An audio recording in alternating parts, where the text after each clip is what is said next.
और अमृतपाल पर एनएसए लग चुका है। पंजाब के मोगा से पकड़ा गया है भगौड़ा अमृतपाल। देशद्रोह का आरोपी अमृतपाल गिरफ्तार कर लिया गया है। एजेंसियां पता की कहंदियां इन्हां दी काल ते बंदे नहीं इकट्ठे होंदे, फिर तुसीं रिपोर्टां दित्तियां उत्ते तक ते तां मैनूं काम करना पिया। वो इंसान जिसने अपने रिलीजन के पीछे छुपकर पुलिस पर वार किया और उन्हें निहत्था कर दिया, वो इंसान जो एक तरफ अपने आप को पीसफुल प्रोटेस्टर बताता है, वहीं दूसरी तरफ एडवांस्ड राइफल्स और सुसाइड बॉम्ब वेस्ट्स रखता है। अमृतपाल सिंह जो देखते ही देखते रातों रात पंजाब पॉलिटिक्स में एक तूफान सा ले आया और खालिस्तान के नारों की नई आवाज बना। लोगों को सिखिज्म की राह पर दोबारा लाने का वादा करने वाला, सिख कम्युनिटी के राइट्स को प्रोटेक्ट करने के लिए मरने और मारने के लिए तैयार बैठा अमृतपाल सिंह आखिर सच में हीरो है या उसका ऐसा दिखाया जाना कोई सोची समझी साजिश है? देश का बंटवारा हो जाने से क्या सिख कम्युनिटी का फायदा हो रहा है या देश के बाहर बैठी कुछ ताकतों का? अमृतपाल सिंह की कहानी इतनी सरप्राइजिंग इसीलिए नजर आती है क्योंकि उसके इतिहास में झांकने के लिए कुछ है ही नहीं। सिर्फ कुछ साल पहले तक अमृतपाल सिंह एक आम आदमी था जिसे कोई नहीं जानता था। पंजाब के जल्लूपुर खेड़ा में पैदा होने वाला अमृतपाल सिंह 12th तक पढ़ाई करके अपनी फैमिली का ट्रांसपोर्टेशन बिजनेस संभालने के लिए दुबई चला गया, जिसके बाद पंजाब से उसका कोई लेना देना नहीं था। धीरे धीरे उसने फेसबुक पर सिख कम्युनिटी पर हो रहे डिस्क्रिमिनेशन के बारे में बातें करना शुरू किया। 2019 में फार्मर्स प्रोटेस्ट्स के चलते खालिस्तान के नारों को हवा मिलने लगी और अमृतपाल सिंह भी इस मूवमेंट को जमकर सपोर्ट कर रहा था। इन्हीं एक्टिविस्ट एक्शंस के चलते 2021 में क्लब हाउस ऐप के जरिए उसकी मुलाकात हुई दीप सिद्धू से। दीप सिद्धू एक एक्टर टर्न्ड एक्टिविस्ट जिन्होंने वारिस पंजाब डे की शुरुआत की। वारिस पंजाब डे एक रिलीजियस एक्टिविस्ट पार्टी है जो सिखों के राइट्स को प्रोटेक्ट करने के लिए फाइट करती है। इसी का एक पार्ट था क्लब हाउस ऐप का एक voice chat room Sikh talks, जहां अमृतपाल एक एक्टिव स्पीकर बन गया। यहीं से अमृतपाल सिंह को पॉपुलैरिटी मिलनी शुरू हुई। उसके एक्सट्रीमिस्ट ख्यालों से लोग उसके सपोर्ट में जुड़ने लगे। उसकी सोशल मीडिया फॉलोइंग देखते ही देखते बढ़ती चली गई। पर कुछ ही महीनों बाद एक ऐसा इंसिडेंट हुआ जिसने सब कुछ बदल कर रख दिया। दीप सिद्धू की एक रोड एक्सीडेंट में मौत हो गई और अब वारिस पंजाब डे की लीडरशिप का वैक्यूम फिल करने के लिए कोई नहीं था। तभी अचानक अमृतपाल सिंह के नाम की चर्चा होने लगी। सितंबर 2022 में अमृतपाल सिंह इंडिया आया और उसे देखकर सबकी आंखें फटी की फटी रह गई। सिर्फ कुछ टाइम पहले तक जो अमृतपाल सिंह किसी आम नौजवान की तरह दिखता था, वो अब एक सिख संत की तरह दिखने लगा था। लंबे बाल, लंबी दाढ़ी, पूरे सिख वेशभूषा पहने हुए रातों रात अमृतपाल सिंह का पूरा रूप, पूरी पर्सनालिटी बदल गई। और तो और पंजाब पहुंचते ही उसके इंतजार में सैकड़ों की भीड़ जमा थी, क्योंकि अब तक सोशल मीडिया से उसके नाम की इतनी चर्चा हो चुकी थी कि वो अब एक पब्लिक सेलिब्रिटी बन चुका था। आने के एक महीने में ही आनंदपुर साहिब में उसने अपना अमृत संचार किया, यानी वो अब खालसा या प्योर सिख बन चुका था। ऐसे लोगों को अमृतधारी भी कहा जाता है। इसी के साथ कुछ दिनों बाद उसने अपनी दस्तारबंदी यानी टर्बन टाइंग सेरेमनी करवाई और इसी दस्तारबंदी पर यह अनाउंस किया गया कि अमृतपाल सिंह वारिस पंजाब डे का नया लीडर है। इंटरेस्टिंगली ये सेरेमनी रोड़े गांव में रखवाई गई थी, जो भिंद्रानवाले का गांव था। वही सफ़ेद कपड़े, वही दाढ़ी, वही नीली पग। करीब 7000 की तादाद में अमृतपाल के सपोर्टर्स उसकी दस्तारबंदी सेरेमनी को अटेंड करने आए थे। लोगों की नज़रों में वो भिंद्रानवाले 2.0 की तरह बनता जा रहा था। भिंद्रानवाले की तरह ही वो सिख यूथ को सिखिज्म की तरफ मोटिवेट कर रहा था। भिंद्रानवाले की इमेज लेकर वो उसकी टीचिंग्स को गांव-गांव ले जाकर फैलाने लगा। उसने मर्दों को उनके केश ना काटने और अल्कोहल जैसी चीज़ों से दूर रहने की सीख दी। और तो और जगह जगह पर अमृत संचार यानी रिलीजियस कन्वर्जन के कैंपेन्स लगा के लोगों को सिखिज्म को अडॉप्ट करने के लिए मोटिवेट किया। पर भिंद्रानवाले की तरह ही धीरे धीरे ये रिलीजियस नेता एक वायलेंट लीडर बनता जा रहा था। अमृतपाल सिंह की स्पीचेस ज़्यादा एक्सट्रीमिस्ट और प्रोवोकेटिव रूप ले रही थी।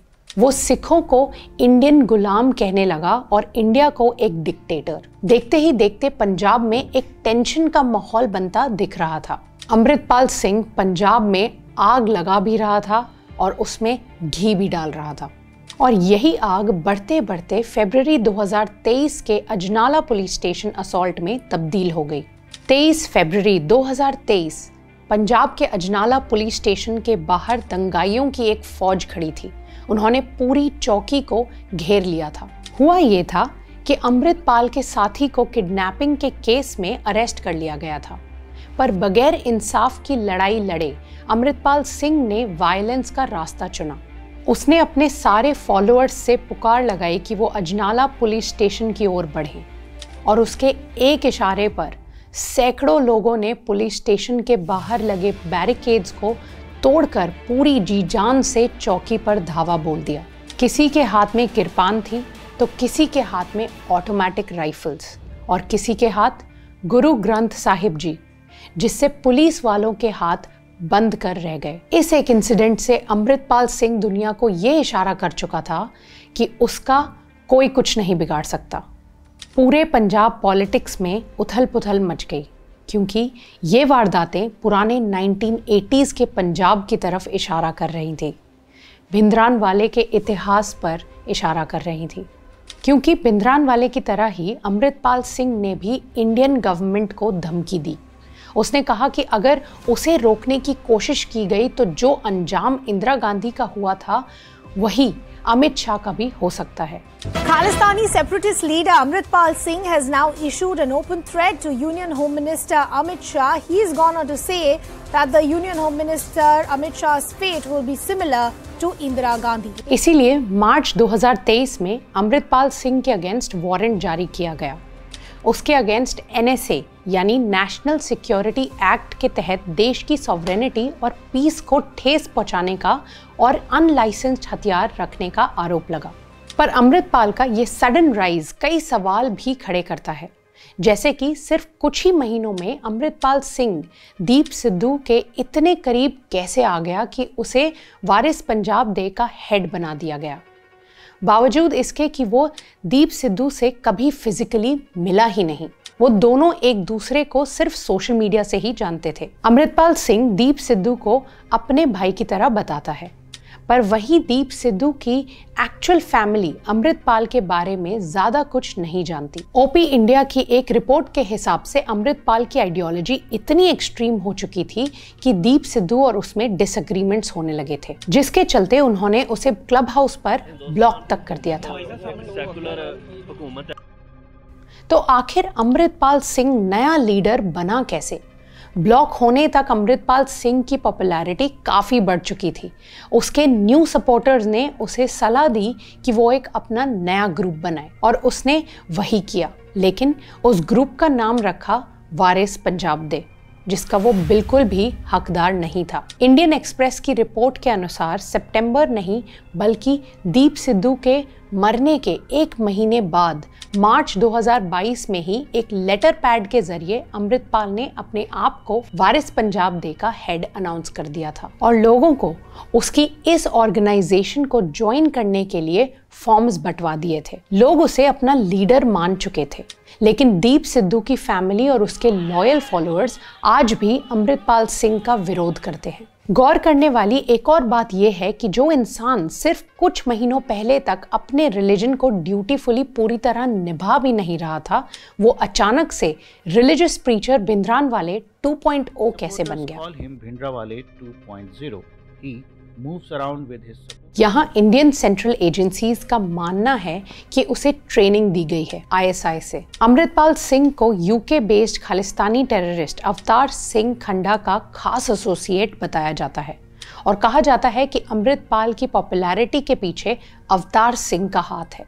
अब शॉकिंग बात यह है कि अवतार सिंह बब्बर खालसा इंटरनेशनल, जो कि एक टेररिस्ट ऑर्गेनाइजेशन है, उसका एक मेन मेंबर है। इनफैक्ट ये भी कहा जाता है कि अवतार सिंह खंडा ने ही उसे खालिस्तानी सेपरेटिस्ट होने के लिए मोटिवेट किया और उसे ट्रेनिंग के लिए जॉर्जिया भेजा था। पर क्यों? अमृतपाल सिंह के इन्फ्लुएंस की एक झलक हमने अजनाला में हुए इंसिडेंट में देखी। इतने सारे लोग उसके एक इशारे पर पुलिस अथॉरिटीज पर वायलेंस करने के लिए चल पड़े। ये हमें बताता है कि लोग उसके कहने पर कुछ भी कर सकते हैं और ये बात बहुत डेंजरस साबित हो सकती है, क्योंकि अमृतपाल सिंह के ISI कनेक्शन की सिर्फ एक झलक हमें पता है, लेकिन अंदर से मामला और भी गंभीर है। मिशन खालिस्तान 2 या K2 एक ऐसा प्लान है जिससे ISI इंडिया में रिलीजन के नाम पर दरार डालकर तबाही मचाना चाहता है और ऐसा माना जा रहा है कि अमृतपाल सिंह को चुना गया है इस प्लान को अंजाम देने के लिए। अमृतपाल की ऑर्गेनाइजेशन उसकी अपनी प्राइवेट आर्मी की तरह काम कर रही है। रिसेंटली जब उनके एक सेंटर पर पुलिस ने रेड मारी तो वहां उन्हें एडवांस्ड वेपन्स जैसे ऑटोमेटिक राइफल्स, ग्रेनेड्स और इवन साइड वेस्ट्स मिले। और तो और ऐसा भी माना जा रहा है कि उन्हें IEDs यानी केमिकल एक्सप्लोजिव बनाने की ट्रेनिंग दी जा रही थी। इस सब का यूज कहां और कैसे किया जाने वाला था, इसका किसी को अंदाजा नहीं है। खालिस्तान की ये जो लहर हम अमृतपाल सिंह के रूप में देख रहे हैं, ये उस बड़ी लहर का एक छोटा सा हिस्सा है जो इंडिया ही नहीं बाहर भी पनप रही है। रिसेंटली UK और कनाडा में इंडियन एम्बेसी पर हमले किए गए, गार्ड्स को मारा गया और हमारे तिरंगे को गिरा दिया गया। खालिस्तान के नारे लगाते हुए दंगाइयों ने इंडियन एम्बेसी पर खालिस्तान का झंडा फहराया। सोशल मीडिया पर एक वीडियो वायरल हुआ जहां एक लड़की को गोल्डन टेम्पल में एंटर करने से मना कर दिया गया क्योंकि उसकी शक्ल पर तिरंगे की ड्राइंग बनी हुई थी।